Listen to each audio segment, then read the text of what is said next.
আসসালামু আলাইকুম। ৬৬ বছর বিদ্যুৎকে নিয়ে বাঁচতে চান কলেজ ছাত্রী আইরিন। লালমনিরহাট পাটগ্রামে ৬৬ বছর বিদ্যুৎ সঙ্গে ২২ বছরে আইরিনের বিয়ে হয়। সেই বিয়ের মুহূর্তে এই বৃদ্ধ শরীফুলের একটি ছবি এবং কি ভিডিও সামাজিক যোগাযোগ মাধ্যমে মুহূর্তে ভাইরাল হয়ে যায়। ভাইরাল হওয়ার পরে হয়েছে আলোচনা সমালোচনা। সেই ভিডিও বা ছবিতে দেখা গিয়েছে এক তরুণী কোণে বেশে বসে আছেন আর মিষ্টি মুখ করাচ্ছেন এক বৃদ্ধ যে টুপি পাঞ্জাবি পরা। ঘটনাটা ঘটেছে গত শনিবার ২২ মার্চ লালমনিরহাটে পাটগ্রামে। যে কোণে বেশে বসে আছেন সেই তরুণী বর্তমানে টাঙ্গাইল একটি প্যারামেডিকেলে পড়াশোনা করেন কলেজে। আর এই বৃদ্ধর বয়স হচ্ছে ৬৬ বছর, নাম হচ্ছে শরীফুল।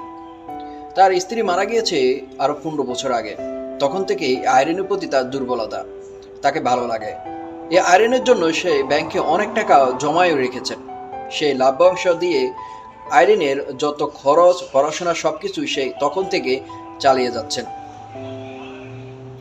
সে থেকে তার প্রতি দুর্বলতা, ভালোবাসা।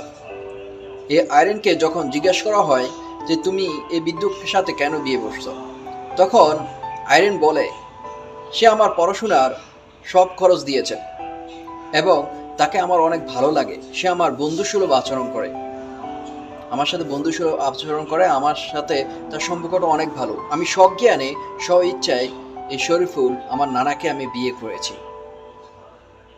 তো যখন বৃদ্ধকে বলা হয় যে আপনি এত বয়সে এই তরুণী, এই ২২ বছর তরুণী, আপনার নাতনি বয়সী, তাকে কেন বিয়ে করেছেন, তখন সে বলে আমি তাকে অনেকবার বুঝাইছি, আমি অকল্পনীয়, সে আমাকে বলে যে বিয়ে করবে। আমি তখন প্রথমে বিশ্বাস করিনি। তখন আমি তাকে